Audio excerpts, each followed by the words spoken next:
So tonight, we are up to number 325, and we have a couple here about meditation. Number 325. I, Walter, was having difficulty receiving the results in meditation that I wanted. I think it's interesting, he uses the word receiving the results. The normal way to write that would have been achieving the results I wanted in meditation. And Swamiji really reviews every word. So it's interesting to contemplate just that simple statement there. Isn't it amazing how so much teaching can be just in one word? I didn't even notice that until I read it out loud right now, because the word receiving and achieving are spelled almost the same. So in my head, I saw it achieving every time.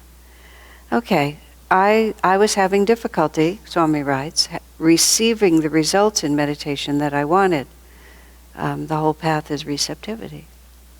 One evening, I found the Master alone and said to him, "Sir, I keep trying and trying, but I'm not going deep.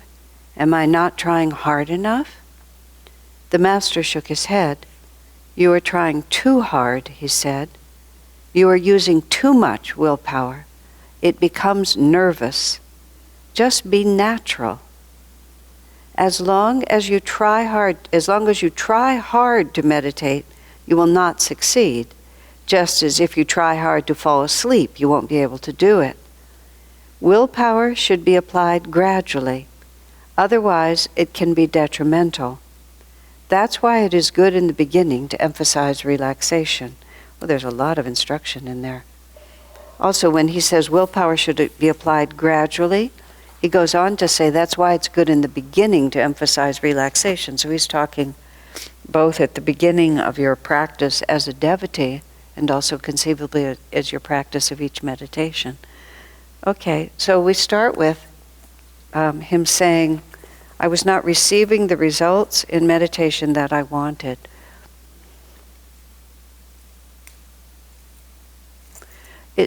It's such a difficult... The reason the path of self-realization is so tricky is that it just can't be reduced to dogmas that apply to everyone. And it can't be reduced to dogmas that apply to every circumstance, because it just completely depends on where you are in relation to it. So it's also interesting how we tend to remember those things, well, that are particularly relevant to us, but sometimes we consistently remember those things that cooperate with our own misunderstandings, because they just stay in our mind. It's not really instructive in a universal way, but I remember a period of time at Ananda community when, our community, we in the very early years, we were sort of more like one entity. Now there's many different vortices in many different Ananda communities, but as Swamiji said, at a certain point from the opposite side, it was partly when he went on to work more in Europe than just work in California. He said there was a time at Ananda Village when he could redirect the energy of the whole community just by doing so. Let's do this, let's do that. But then there came a time when there were just too many vortices of energy and it just wasn't possible. So in one of those times when we were still really a unified group, a kind of sense of collective stress had really developed in the community. And I remember we were having a community meeting about it. I don't think Swami was present. It was just us for some reason. And I remember asking the community, how many people here, just right off the top of your head, can quote 3 things about the arduous effort to be on the spiritual path? And almost everybody raised their hands because we all had one. And the greater the willpower, the greater the flow of energy, just make today's meditation deeper. Every day's meditation should be deeper than the meditation before. The spiritual path is martyrdom. There were just we all had a whole long list of those. And then I said, how many can quote 3 things that say that the path is effortless joy? It was all, we sort of slumped over and looked at our shoes because we couldn't. We had just really fallen into that side of it. But where there's as many just as many words from Master about the blissful nature of the spiritual path, we tend to orient toward sort of where we're going. And one of the common delusions of delusion is that we think that if it's not working, it's because we're not trying hard enough to do what we're already doing. I remember a friend of mine once was just lamenting the fact that, it just wasn't working for her and she just needed to be more disciplined. That reminded me actually of myself. And this was, I think, the first summer. I think it was 1971 in the summer. And I remember saying to Swamiji that I really needed to improve my powers of analysis. And in my mind, he was sitting in a chair and I was sitting in a chair opposite him. In my mind, he rose from his chair and reached out to me. But I actually don't think he did. But I felt like he went like that, like to grab me. But I think he was sitting perfectly still, but that's what his energy said. And he just said, "No," just like that, "No." He said, and then he said more, like this, "You need to increase your devotion," just like that. And so, of course, I never forgot him saying it, but I didn't have any idea what he meant. Because my way of approaching life was to analyze things. And so if life wasn't working the way I wanted it, that obviously meant that I wasn't trying hard enough to do what I do. And for him to just completely turn me over to here, it was really a long time before I was able to receive that instruction. It was a little bit like the first time, and this was even in the summer of 1970, when I came to visit before I moved, and Binay, who was one of the founding members of Ananda and is still there, was talking to Satya in the registration office of what is now the seclusion retreat. And at that time things were a little haphazard, and there had been an abandoned bread truck, like a big van with a back in it. And an abandoned bread truck is actually a waterproof room, which in our state of development was a really big object to have a ready-made waterproof room. And Binay, who eventually has become a gemologist and an astrologer who understands stones and still has this business with jewelry, even then in 1970 had an interest in jewelry. And he had started a business where, when I remember when I went to India and they served us tea in these little hollowed out clay cups. In lieu of paper cups, they gave us hollowed out clay cups. Now, from my way of thinking, a hollowed out clay cup is a more expensive item than a paper cup. But I was so surprised that as soon as we used them, they sort of just dropped them on the ground and I realized, broke them back into the ground because they were just made out of the earth that somebody would just scoop up like that and form into this cup. So it was much cheaper than a paper cup that had to be manufactured somewhere and imported in. So I understood when I saw that, because in the first years of Ananda, anything that you could make anything you could do without a cash involvement was much more desirable than anything that cost money, because we just didn't have money. So very cleverly, Binay got pieces of, there's all that manzanita up at the old meditation retreat, this beautiful manzanita. So he would cut little bits of manzanita and then he would route them out. He would pick flowers and press them and dry them. And then he had to buy rosin, and then he'd embed the dried flowers in rosin and set them in the wood. It was actually very attractive. Very creative and very attractive, and he made all kinds of jewelry kind of things, key rings and earrings and necklaces, and it was quite a nice business. And he'd set the workshop up in the back of the old abandoned truck. Somebody else, because we weren't very centralized, somebody else had thought the abandoned truck was an eyesore and managed to use a tractor to haul it off the property and push it off the edge of a cliff or something like that, not knowing that Binay's fledgling enterprise was in the back of the truck. So all of this I gathered from the conversation between Binay and Satya. But Binay's whole discussion, because this was his mindset, was that he'd felt guided by Mother to make the business, and it seemed to be going well. She seemed to approve it. But now Mother had taken the business and just pushed it off a cliff, and so he wasn't really sure what Mother wanted. I thought, this guy's pretty old to just be doing what his mother wants him to do. And I also thought she wasn't a mother really worth listening to if she was so whimsical about her instructions. And I didn't know how else was I going to interpret it. What was I going to do? And then later I found out that he was talking about Divine Mother, which actually did not make it any better. It just made it even more strange. And then at some point, not too long after that, I presented some, in my analytical way, I presented to Swami some big dilemma I was dealing with. And he just said to me so sweetly, again, I had no idea what he meant, but I remembered it. He said, just offer it to Divine Mother. And I thought, yeah, and, so that's like, that sounds good, but what am I actually supposed to do? And there was no other advice, so I just had to live with that. And I did, and I stayed with it. And about 7 years later, someone came to me with some very complicated intellectual issue, and I said, just give it to Divine Mother. And I thought, where did that come from? I mean, it wasn't like the first time I'd said it, but it was like, my goodness, look how much the consciousness can change. From hearing that is just absolutely incomprehensible to it being the spontaneous response that I actually think will help somebody else. I mean, become so persuaded of it that it's not only the advice I follow, it's the advice I give.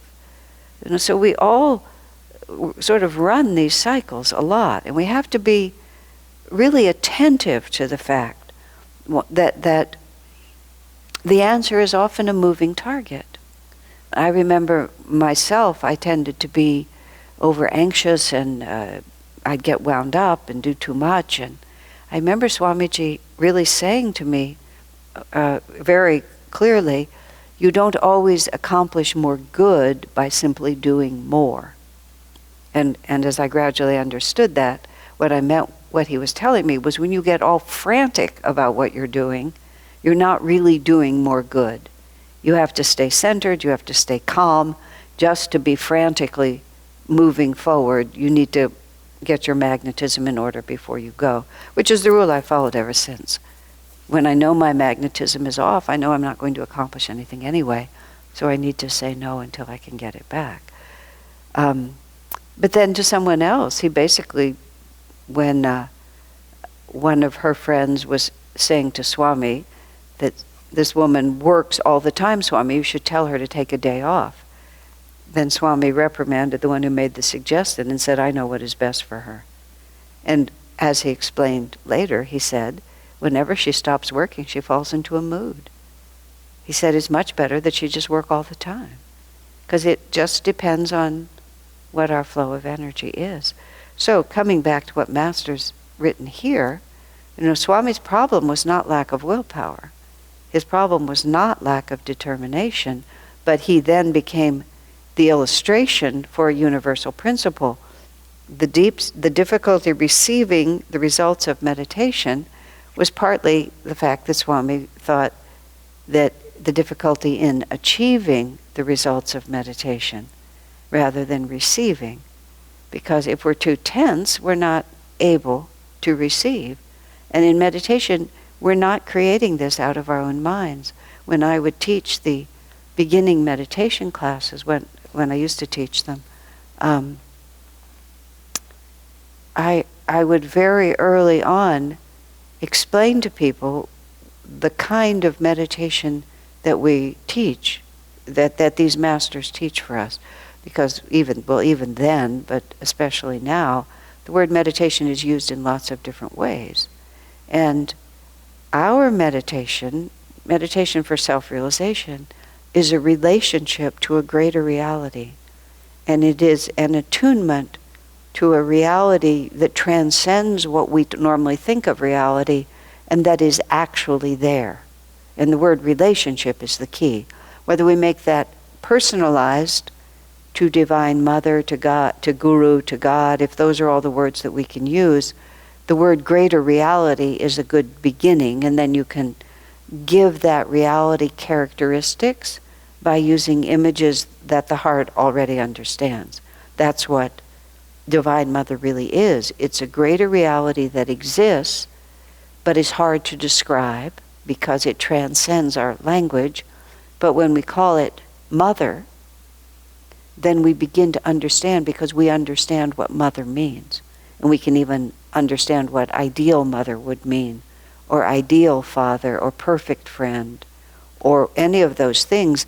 It's not that there is really a female person who is bustling about the heavenly kitchen, making Heavenly Father a cup of tea. It's rather that feminine reality can, the feminine aspect of reality can be expanded to infinity, and has a vibration that we can recognize. Now, let me come back to that. Oh yes, and I always would try to explain to people that a lot of times people will teach you what they call meditation, which is really a kind of guided visualization, where you use your imagination to project yourself into a setting that may have some vibratory reality, but in and of itself is an imaginary setting. You imagine that you're on the beach and that you meet a unicorn and you get on the back of the unicorn and you ride happily through the waves, and that can relax your mind a lot. I was joking with a friend of mine recently that on, I would say more than one occasion, but really only a couple of times, I have allowed my mind to go into a long fantasy about winning the lottery. Not that I even ever buy a ticket, but if I had $100 million, how would I spend it? And I review Ananda worldwide, and I pay off all the debts that every Ananda community has, and I buy everybody's community outright, and just like I do all this. And I have, on one occasion especially, gone so far into that fantasy that for a week or so I felt very relaxed and uplifted. And I had to stop and ask myself why. And it was because in my imagination I'd paid off everybody's debts, and we were all just doing so well now without any financial pressure. And then I had to remind myself that I just made that up. That was just pure subjective lunatic fantasy. So it's not that we can't work with the mind and make that happen, but riding on the unicorn in the waves, if it's left on the level of just, I go off into this imaginary daydream, and then I feel relaxed because I have broken the cycle of stress, that's not the same as actually attuning ourselves and expanding our relationship with the greater reality. I mean, one is fantasy, really, and with an element of being relaxed is a more appropriate state than being tense, but still, it's relaxation from fantasy. Whereas actual meditative attunement to a higher reality, that's not a fantasy. That's actually expanding your self-definition to a greater truth that is not subconscious, it's superconscious. And let's see, let me just stay with that. So that comes to the element of receiving. We don't make it happen. We don't, and see, this is where we get confused when we get these heavy willpower ideas about how to achieve deeper states of meditation, is that we're trying to externally make ourselves into something. Instead of, and gets very subtle, instead of letting go of the wrong self-definitions that keep us from perceiving what we already are. That's why Master says, at the beginning, it's better to emphasize relaxation. It was illustrated, and this is not meditation, this is about death, and I can't really speak to this with absolute authority, just as you'll see from the nature of what I'm about to say, but when our friend Tushti was in the last weeks of her life, those of you who have watched more online programs have heard me talk about it. It was actually, my friends reminded me, it's almost 3 years ago. She died in the February, March. In this March it'll be 3 years. Time just sails by. And when she became ill with pancreatic cancer, and from being very healthy was suddenly quite sick, and then within 6 months had left the world. And for the last not quite month of her life, I lived in the house where she was dying with her husband and a few other friends. So I was very intimate with the process.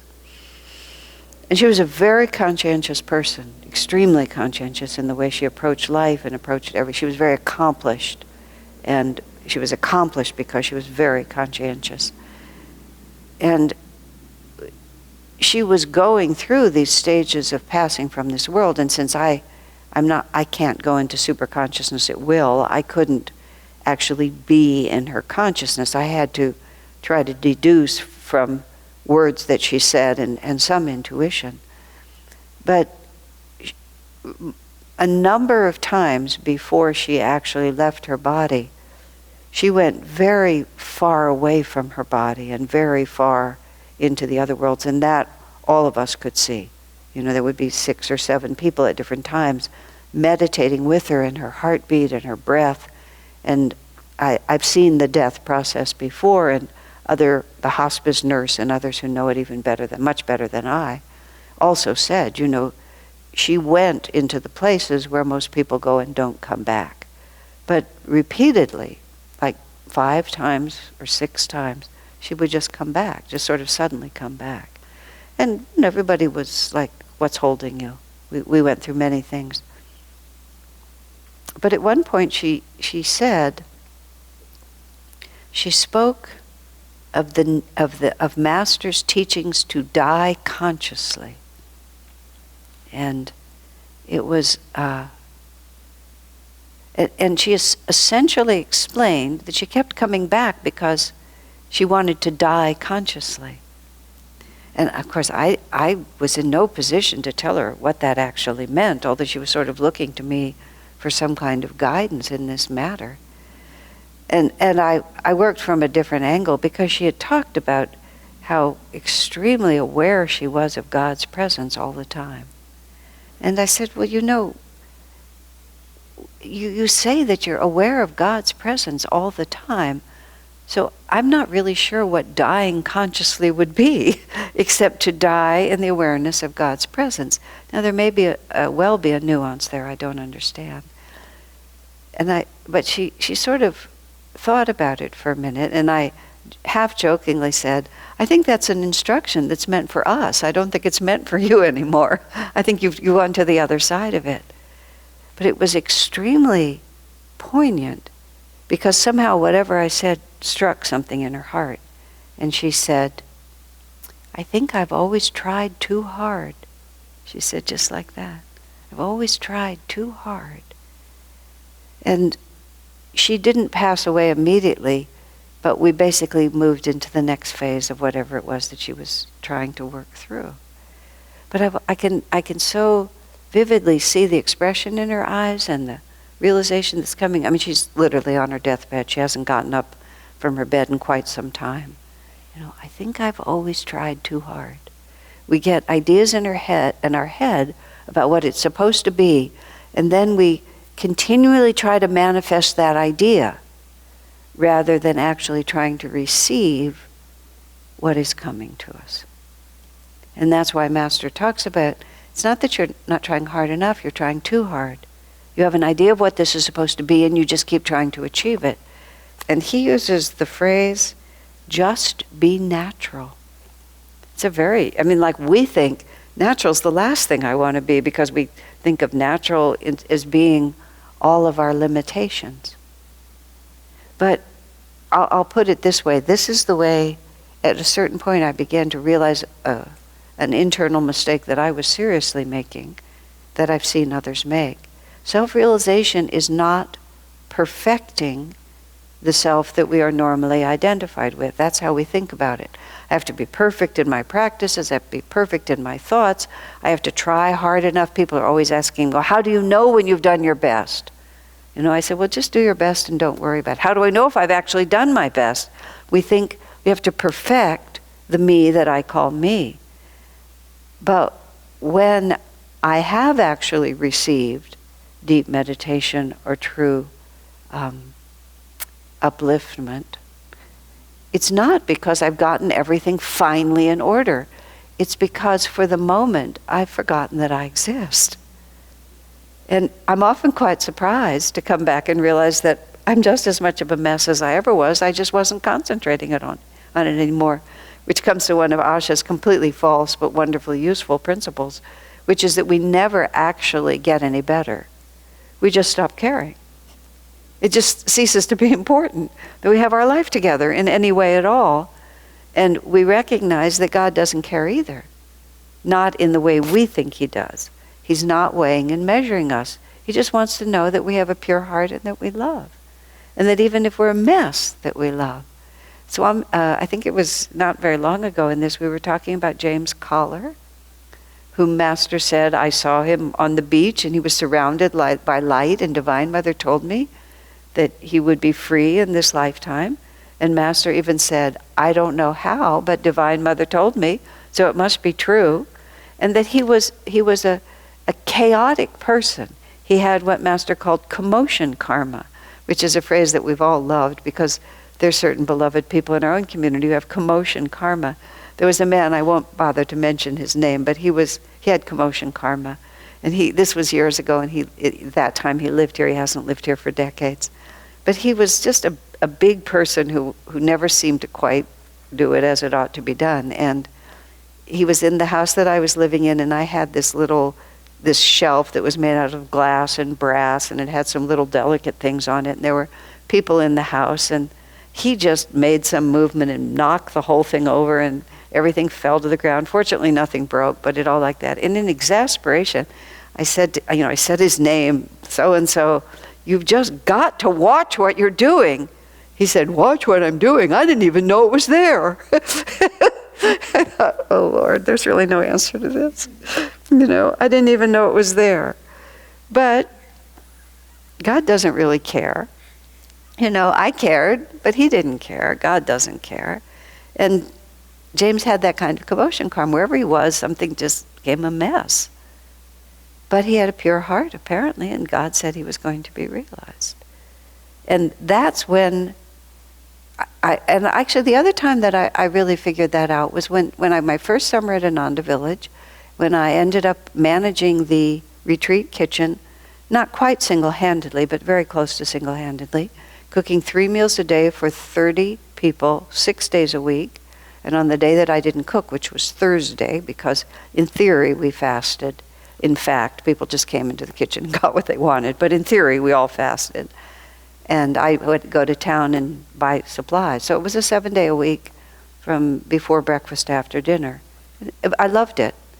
But I was so busy, I was so busy thinking about what I was doing that I really did not have time to ask the question, how do I feel? What do I want? The kinds of questions you ask.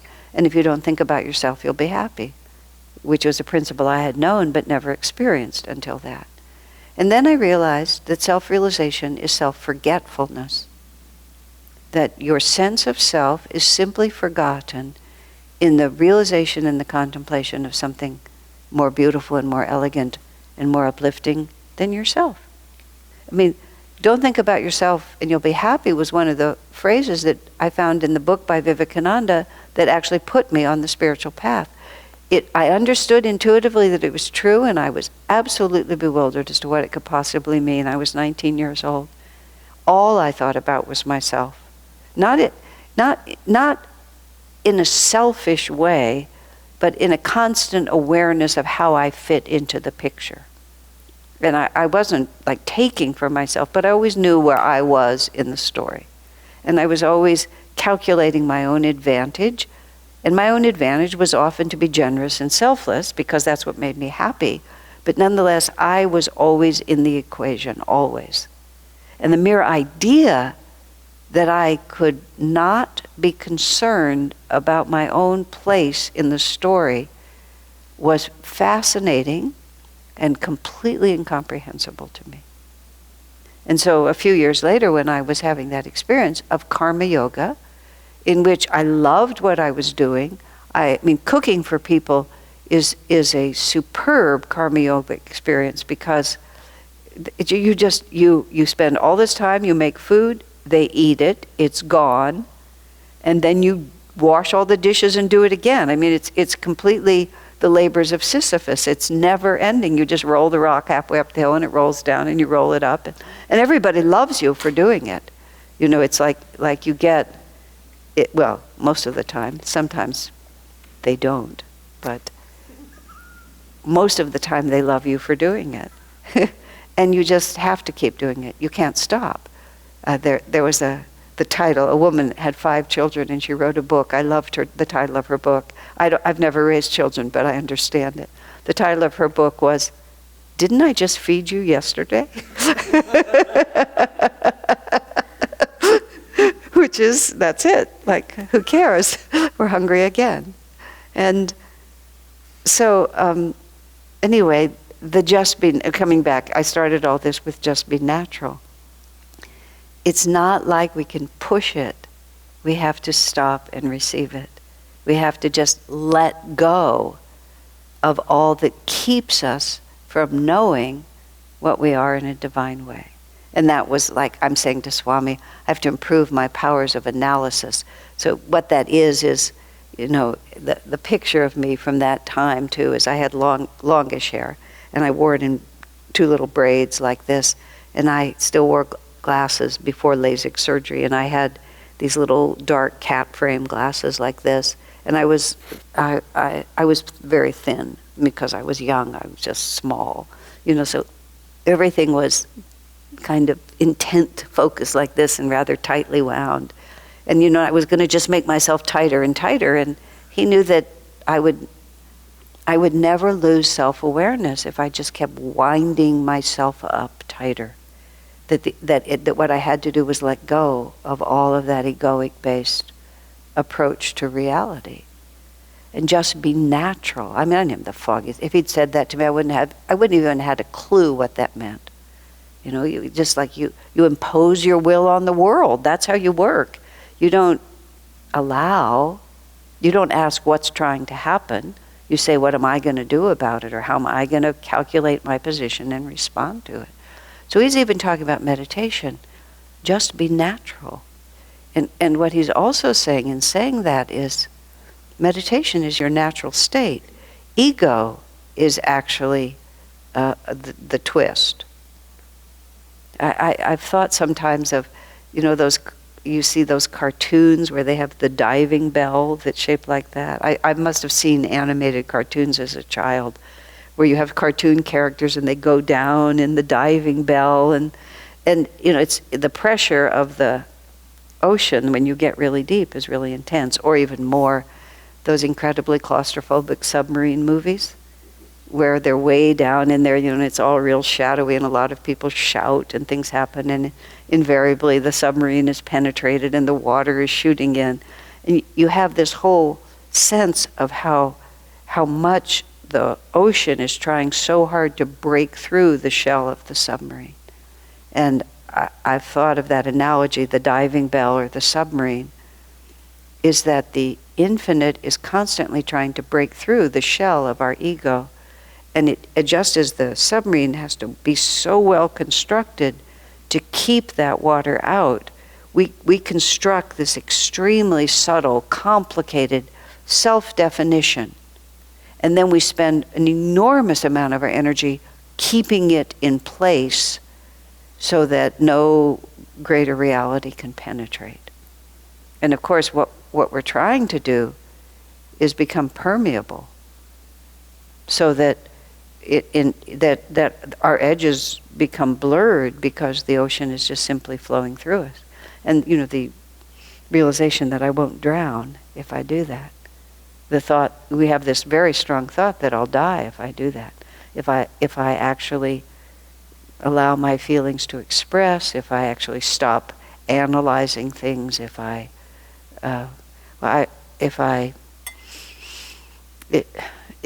fear is complicated, because it's like the more you raise your energy, the more you have to keep raising your energy.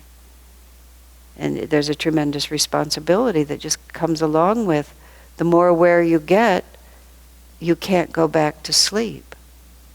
And so once you move into a certain level of awareness, you've closed the door on whatever comfortable tamasic support you've been getting. I've seen it happen sometimes when people get married. This one woman, in this sense, that suddenly they, especially if they've never lived with anyone before, had a close relationship. Nowadays, if you would just say when some people begin to live together in an intimate way, if they never have done that before. There was this woman I knew, if I was going to use one word to describe her, I would have said moody. It was just like she was so moody. Like today she was up, tomorrow she was down. I mean, moody was really her characteristic. She gets married, and she has a lot of trouble with her relationship because she's so moody. And her husband continually points out to her that she's so moody. And, you know, after a year or however, I don't know if the marriage even lasted that long, she sort of said to me, I didn't know I was moody. How could you not know you were moody? You're the most moody person I know.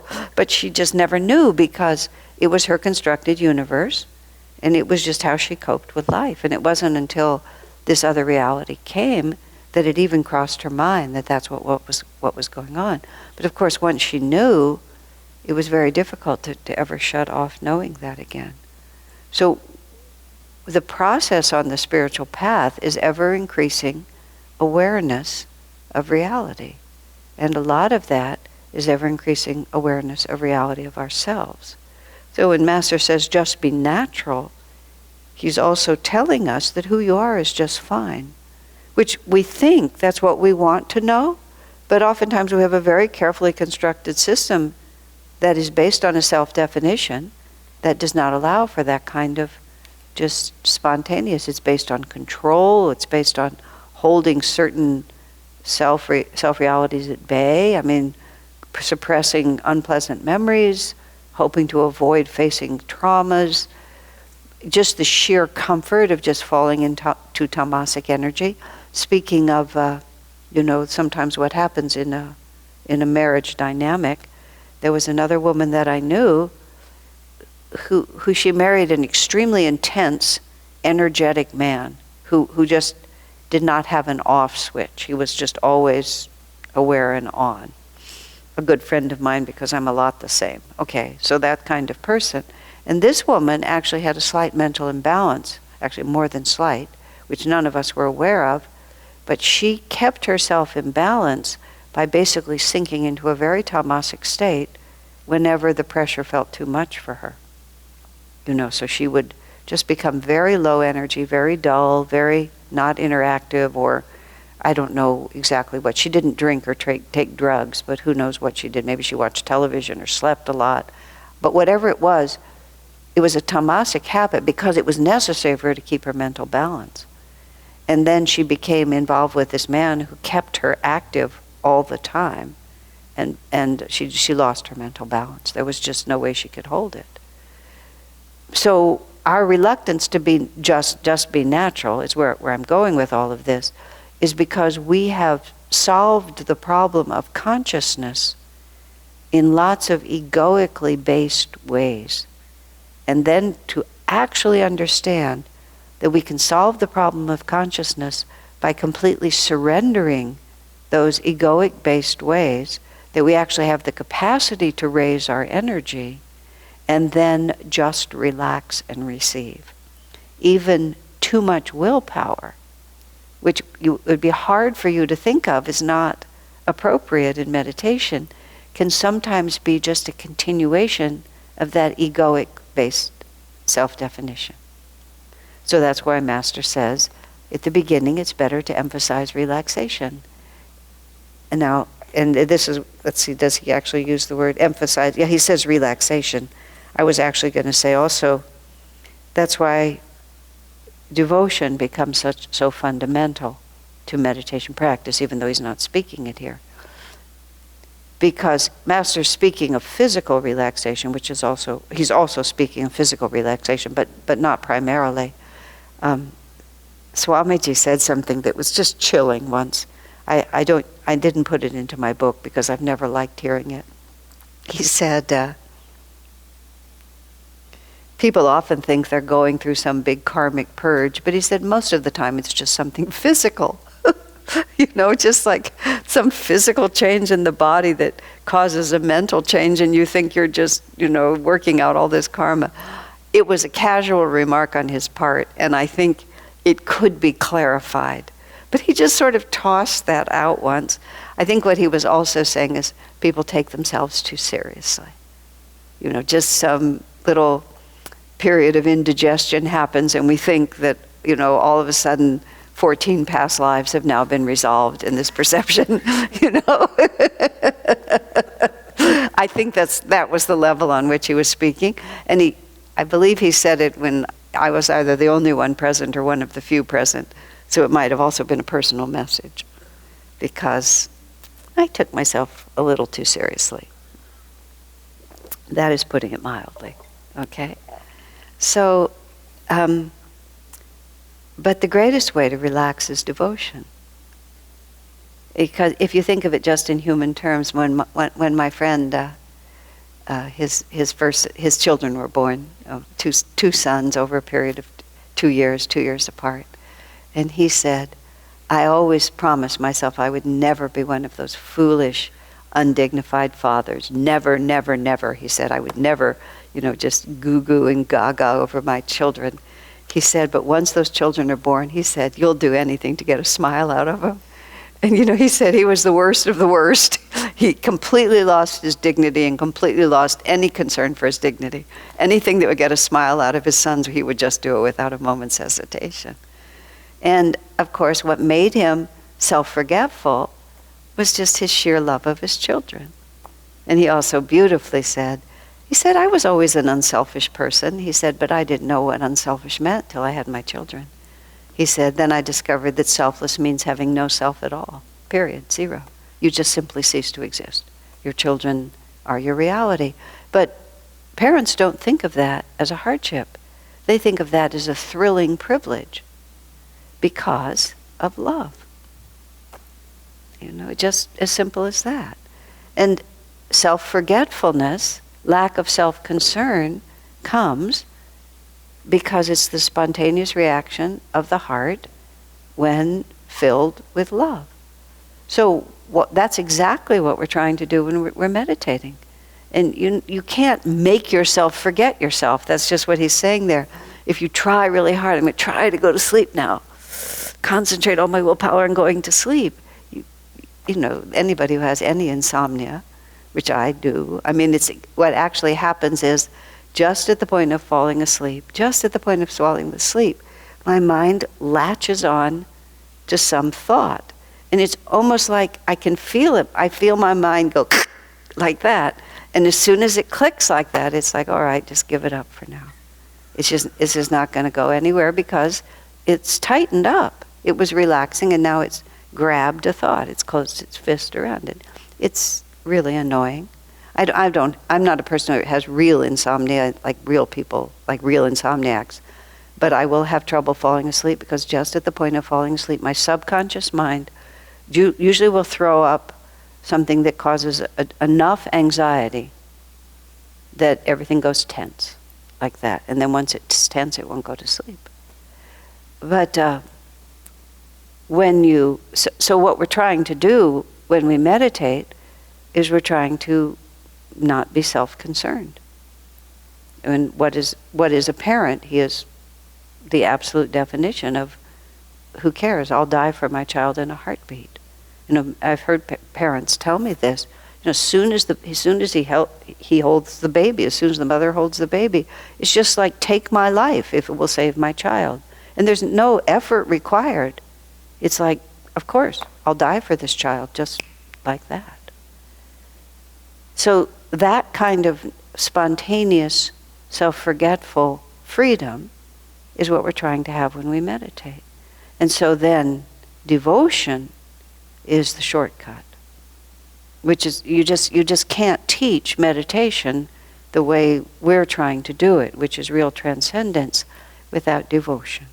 Now, you don't have to be devoted to Divine Mother. You can do it according to your temperament. A friend expressed it so beautifully. He said, what I have always loved is truth. And it's just a really pretty way to put it, because truth itself is such a beautiful ideal. And truth leads you to everything else because you ask, who am I? Where does my happiness come from? What is this world I'm living in? And that can be such an exquisite ideal. You can love that ideal. Master teaches us to love Divine Mother. That's one of the things he brought to this world, is the love of Divine Mother. Because it's easiest to love it. It's easiest to love the mother. Because that's what the heart is wanting. The heart wants to be understood and wants to be comforted. When you come way down into it, we're all seeking a place of safety, of acceptance and safety. And our huge ego structure is all trying to find a place of acceptance and safety. And just the mere image, I was fortunate to have very loving parents, and I can physically remember, my mother's embrace and my father's strength.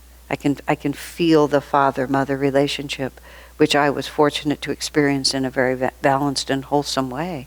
And I can really feel both sides of it and remember the capacity of a child to surrender to that. My father was sort of a big man, and I just loved it when he would pick me up, because he was just really, and I see little girls being carried around by their dads sometime, and it just puts me right back there. And of course, I would prefer not to have to do it again as a child, although I expect to. I would prefer not to. But I think, that's a divine relationship. That the reason I remember it with such fondness is because it reminds me of something eternal. It's not that I'm longing for my physical father and my physical childhood, but I remember that safety, that acceptance and that safety and that comfort. And that's our natural state. We don't get that by trying to force it, because the very effort to make that happen with our willpower is the exact opposite of the reality of that relationship. All right, let's take a little break, and then we'll take questions if there are any, and then we'll go on. Okay, let's just take 5 minutes. Okay. I was saying during the break, I was commenting on your comment from Swami about how sometimes what people experience as karma could be something even simply physical. And when I'd heard that before, the first thought that came to me was it is fairly self-evident in relation to where science is pointing us today in terms of how the developments in neuroscience and the understanding of the human gut. It's called the microbiome, and how a simple change in somebody's lifestyle or what the kind of food they eat significantly affects the way they see the world, how happy they are, how moody they are, what kind of sleep cycles they have, and things like that are affected by something as simple as consuming more probiotic or eating more processed food. Now, I'm going to just think about that for a minute. Many times, people who eventually end up very serious on the path of self-realization, their self-transformation begins with an awareness of diet. It's certainly at the beginning of it. For me, it all happened at the same time. I knew about self-realization. I learned about vegetarianism. I started becoming a health food fanatic, is the only actual word for it. But definitely, it's like the first thing that you can grasp oftentimes is your diet. And then you actually experience the relationship between what you consume and who you are. You realize that you can influence your consciousness by influencing your external actions. People start doing yoga postures and they realize that, or you take up running, any kind of thing like that, that our emotional and subjective realities are, of course, they're often dictated by the condition of the body. That's just be the way it is. The whole principle of energization exercises is to be able to use your willpower to generate energy, because when you have energy, many more things are possible. Or when you feel you have access to energy, many more things are possible. Oftentimes, if you don't believe or you don't have a flow of energy, everything is impossible. And I was trying to phrase that differently. Oftentimes when we feel weak, scared, incapable, it's really that we don't feel we have the energy to face something. And if you know you have the energy to face something, whether it's emotional or physical or whatever it might be, you're much less afraid of it. And then you get that relationship between having mastery over your physical, over your energy, mental and physical, becomes mastery over your life. So anything that would affect that would affect your perception of reality. Now, Swami's statement about, just to be clear about the way you put it, because people will say to me, do you think this thing that happened to me was actually karmic? That's a phrase people will use. Well, are you breathing? Yeah. Are you living? Do you exist? Do you have consciousness? Everything is karma. It's not like these things are karma and these things are not, which is just a confused vocabulary that once these words become common, they become less well understood. But what Swami was implying is that people will think that the cause of their experience is cosmic when it is really just some shift in the hormone structure or the something like this. And the real question is hormone balance, enough protein, subtle indigestion, the consciousness of the food that you're eating, and all of those things. And yeah, the scientific world is beginning to understand the material world on subtler and subtler levels, and then beginning to get the relationships back in a circle. But interestingly, just as a small by the way,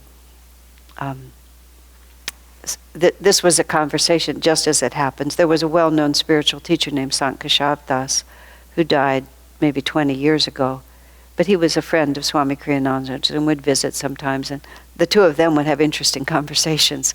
So that's just the source of this, but they were talking about, because every so often in every ashram, especially through the 70s and 80s and even still now, these weird diets would go through. Everybody would be eating off the left side of their plate and only things that were, that were green or yellow or white. In fact, there was a spoof that went around that was the Kabunza diet. And the Kabunza diet, at that time, all the diets came from some little-known tribe in some Amazon valley, and that had lived isolated from civilization for hundreds of years, and people lived to be 120 and looked only 35 years old, and so there was this whole spoof that just came. The little pamphlet is long since lost, but it was the Kabunza diet, and the Kabunza people were in the Kabunza Valley, of course, and they were, vital and they played volleyball past their hundreds, and there were all these stories about what good volleyball players they were, even though they were 100 years old, and on and on. And the Kabunza diet was very simple. It was just this sort of dark substance. That's all they ate.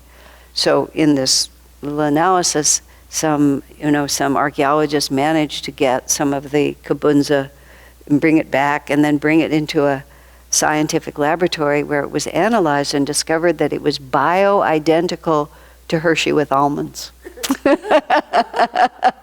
So then the whole cookbook was the Kabunza diet, which was all based on Hershey bars with almonds.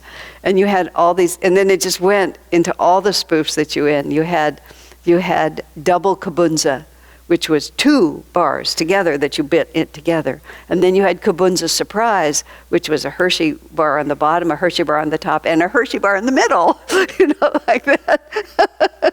And it went through the whole thing, and it had been written by some transcendental meditation TM person after he'd been to the latest convention, and it just heard everything, and it just had it. So the Kabunza diet for many years became sort of our watchword. Now, what was the whole point of that? Oh, yes. So Sant Keshav Das and Swamiji were comparing notes. Like the leaders of 2 ashrams, when they're alone together or nearly alone together, they say things to each other that they don't say to the people in the ashram.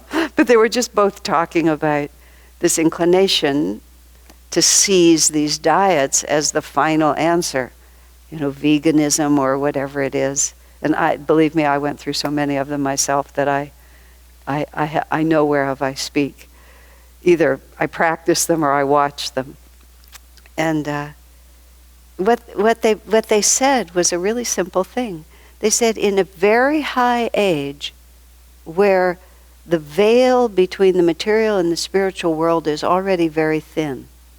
And if you think about Treta Yuga, where people are able to communicate by the power of thought, or Satya Yuga, where you're just in harmony with a greater reality. And in his book, The Time Tunnel, which is a fiction book for young adults, or it's sort of one of those children's books. It's also for adults that Swami wrote toward the end of his life. And the great fun he discovered of writing fiction is you don't have to support any of your intuitions with reason. You can just declare them. Good fiction reflects reality. You don't just make up a whole, it's irresponsible, Swami feels, to just make up a false reality, a false universe. You need to reflect divine law, but you don't have to support your intuition with anything. And in the time tunnel, these children discover this laboratory, and they discover this tunnel, and obviously it takes them backward and forward in time.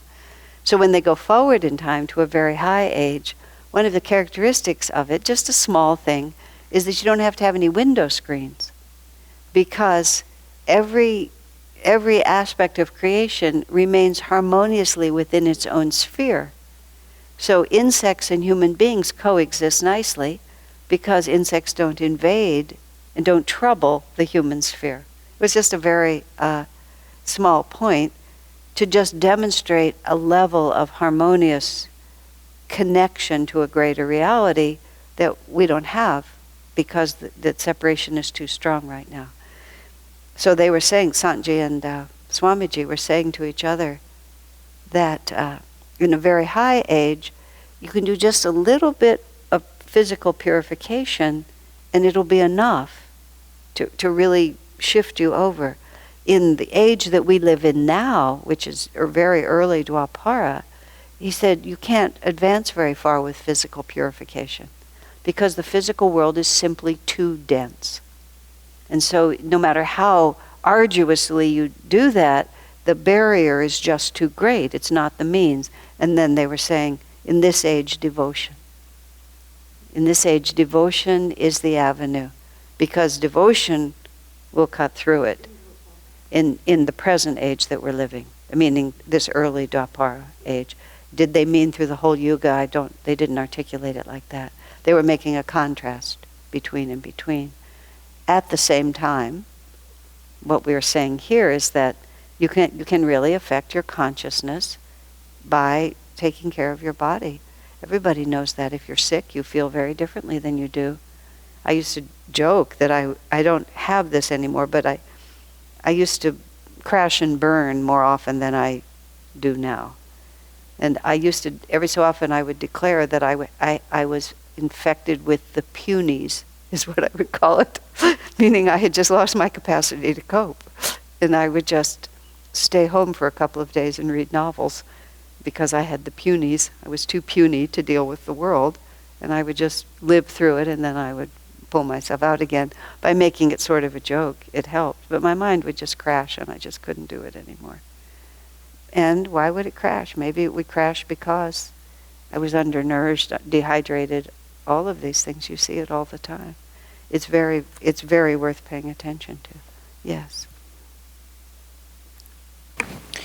So I guess devotion is one of the central words that has come in today's class for me, I mean, where I am receiving it. So although this is easily, this is easy to say that we know, I know what is devotion, but I would still like to know from you that if you have to tell us a little bit more about what devotion is and what it looks like. Mm-hmm. And although I think it varies from person to person, and what is devotion for me and for you could be different, but I think it would be helpful to It's a very, very good understand. question. I'm glad you asked it. I had to give a class once on devotion, like at Spiritual Renewal Week at Ananda. It was some big Ananda class of some sort. And the inspiration that came to me at the time, I had never seriously thought about it before, but ever since then it's been meaningful to me. The root word of devotion is to be devoted to. So, I mean, the root concept, that's where devotion comes from. We tend to think devotion means chanting, devotion means praying, devotion means many things, but the real beginning word is to be devoted to something. That's how you have devotion. I'm devoted to it. And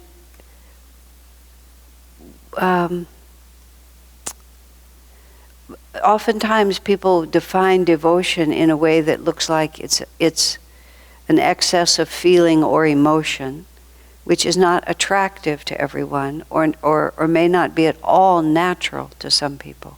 Many people are quite reserved in their nature, and the idea of sort of wearing your heart on your sleeve and, you know, going into these kirtans or having these excessive poetic words, it's just not in them. And so they may have the feeling that they're not devotional. But if you start with the concept of being deeply devoted, then you can build devotion from wherever you stand according to your own temperament. This is where the idea of some people are deeply devoted to truth. The truth is a really high value. For me personally, I've expanded my realities in many directions since I started. But when I look back through my childhood, my salient characteristic, I believe, was my devotion to truth. And I was extremely devoted to truth, to the extent that my relationship with my mother was limited, was defined would be the right word, by the fact that if her feelings were involved, she was not intellectually honest. She was subject to Master's shortcoming, which is that reason follows feeling. And if her feelings became involved in something, and she was very intelligent, she would be able to reason it out so that it was true. And I was very sharp from a very young age, and I could always tell when she was doing that. And therefore, I could never really trust her, because I knew that if she had become prejudiced emotionally in some way. I remember my parents were very traditional in many ways that they parented us, and one of the things that they rarely did was they didn't really involve us in their personal emotional life that much. And to a certain extent, it would have been nice to have been invited in a little more.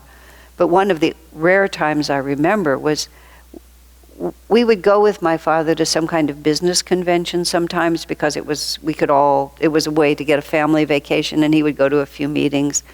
And there was something happened at some evening adult program in which my mother apparently became offended by someone and had an argument with somebody else's wife, some colleague of my father's wife. And for some reason I knew about it, which was very unusual for me at the age of 8 or 9 to know something like that. And I remember asking my father the next day, "Is Mommy still mad at so-and-so?" And he said, "Well, you know, a hard-boiled egg eventually cools off, but it remains hard-boiled," is how he put it, which has always stayed in my mind. But that was a little bit my mother. If she once got hard-boiled on an issue, she would just justify that for the rest of the time. And my devotion to truth made it very difficult. I had to always be really careful. She was very helpful to me many times. It was not like she was always wrong, but I always held myself back just a little bit, because if she was prejudiced, I was going to be a little bit in trouble. So we start by being devoted to whatever we can understand, but what we learn from that is we understand what it means to have a value at the center of our reality that is more important than our opinions. And therefore, it becomes the means for us being able to transcend our ego limitations, because it's a value that transcends our ego limitations.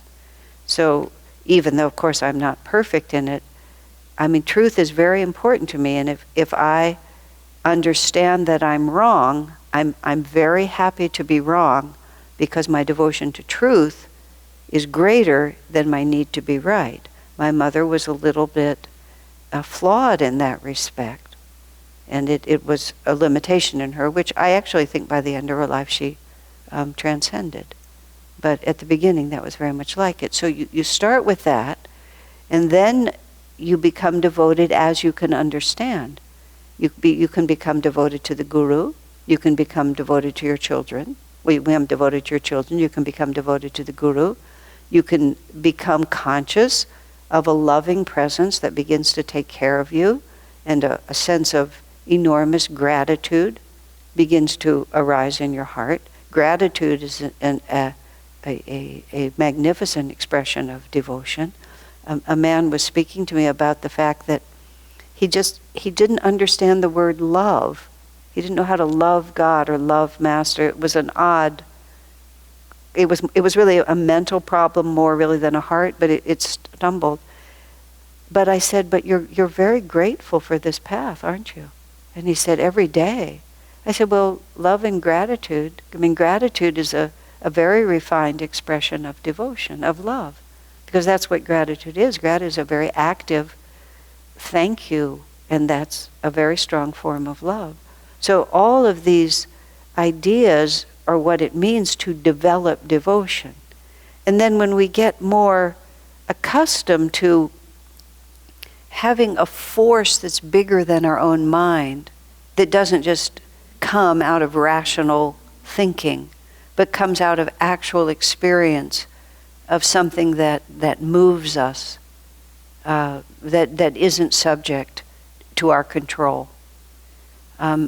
Then all the other expressions of devotion that we traditionally think of as the traditional practices all just start following.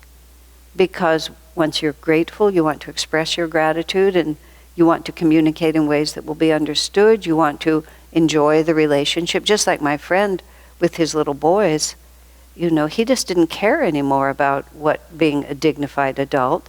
He just wanted to enjoy the relationship with his children. And so he became childlike in his enthusiasm for his children. And so when we begin to feel gratitude for the power of God and Guru in our lives, and we begin to express that gratitude, we become freer and freer in our expression of gratitude.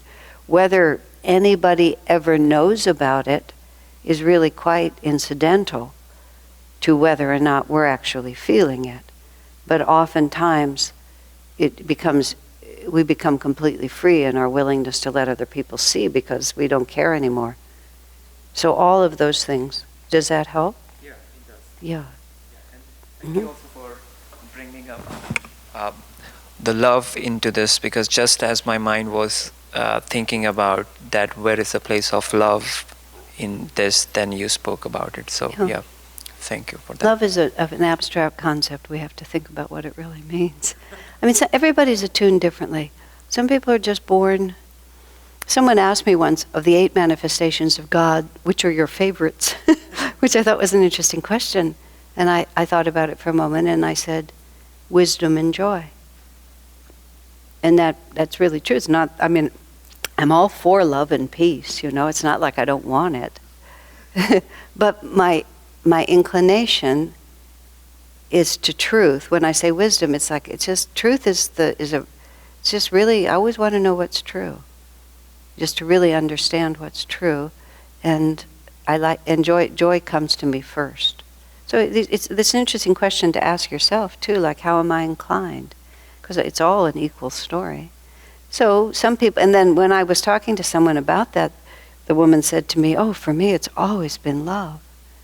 And for her it always has been love, which she's quested in a human way and gradually quested in a divine way. And I, like everyone, of course I like to be loved, and I've wanted to love, and I wanted to fall in love, and I wanted to love children, naturally. But nonetheless, it didn't rule my life, whereas in her life it's always ruled her life. The quest for joy and wisdom has always ruled my life. And then there's been a lot of love on the side, and I've been really grateful for it. Yes? This makes it takes it to a whole different level, what you just said. Oh, good. Am I holding this right? Yes, you're fine. But just before we started into this, you said something about Master said in this yuga of energy that devotion was a key. What did Okay, actually, I wasn't quoting Master. I was quoting the conversation between Swamiji and Sant Keshavdas. Okay. But it was Swamiji who said it, and of course everything Swami said was Master's teaching. At this point in the Yuga cycle, and this was entirely about fasting and strict diets and physical purification, which is a lot of times in ashrams, people, when I moved to Ananda in 1971, just before I turned 24, it had been probably close to 3 years since I'd had any sugar.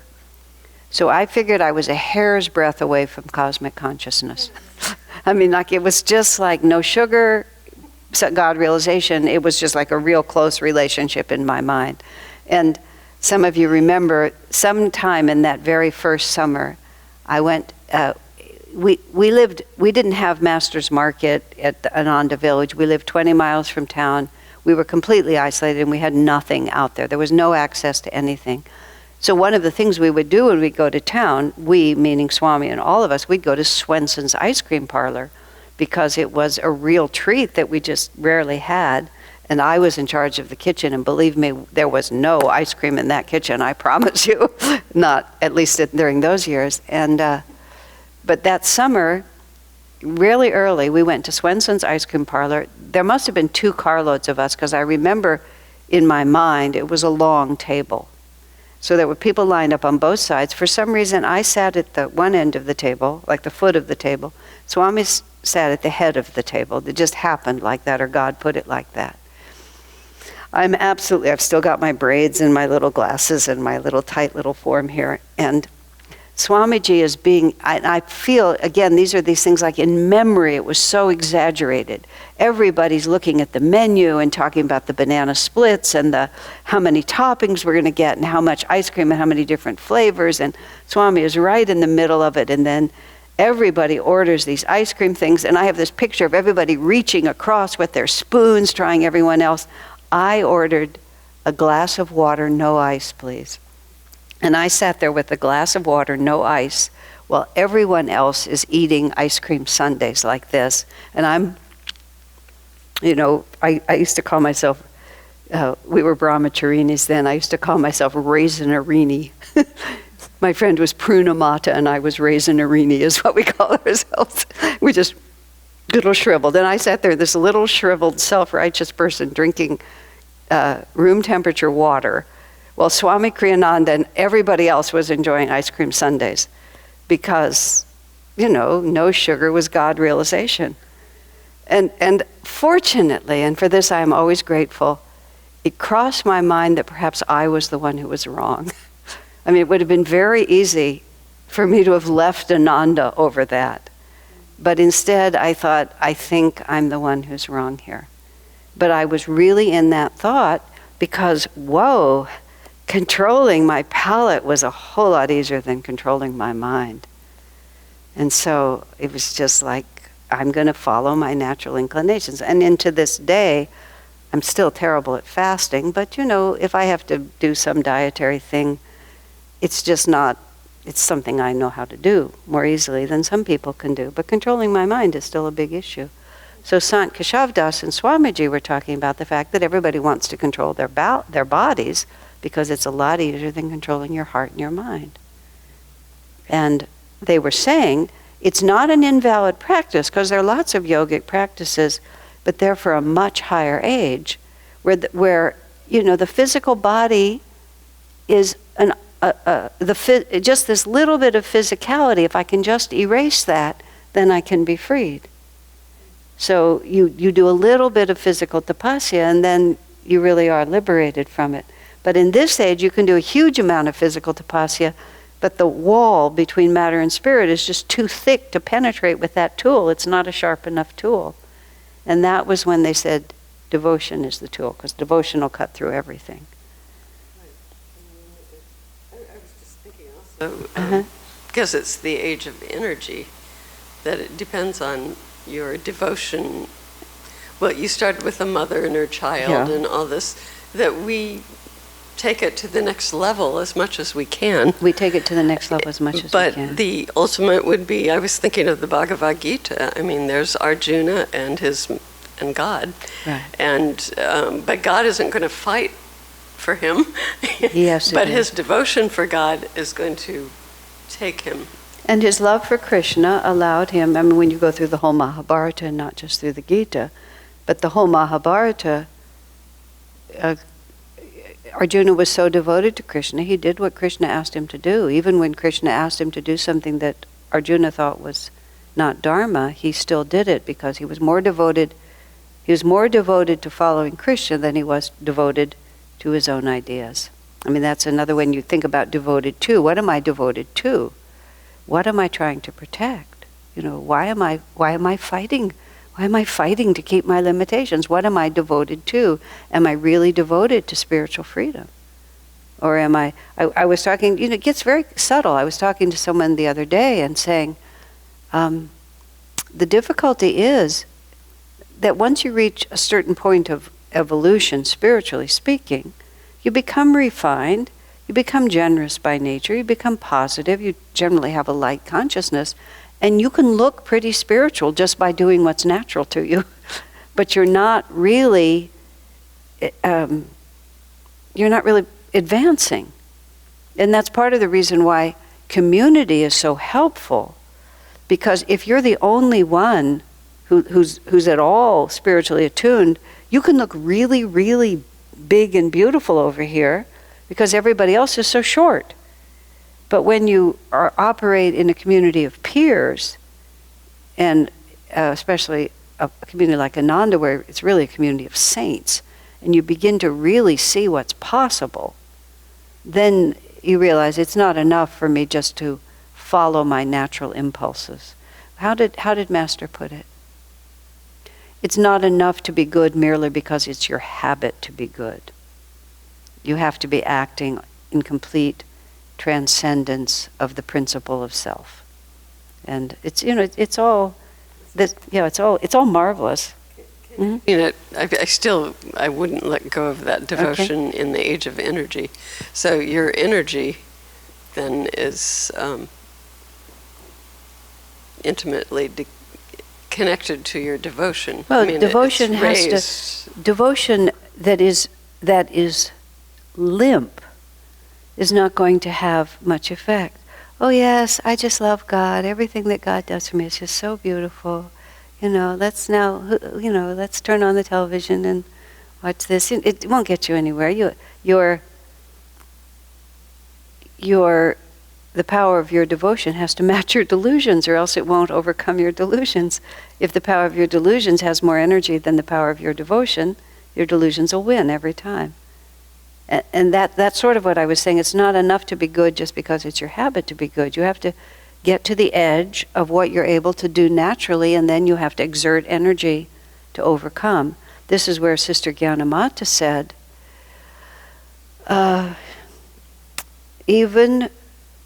she said, I came to realize that I had to give up everything, even those things, and I don't know whether she used the word attachment or what, but those things that harmed no one and were mine by right.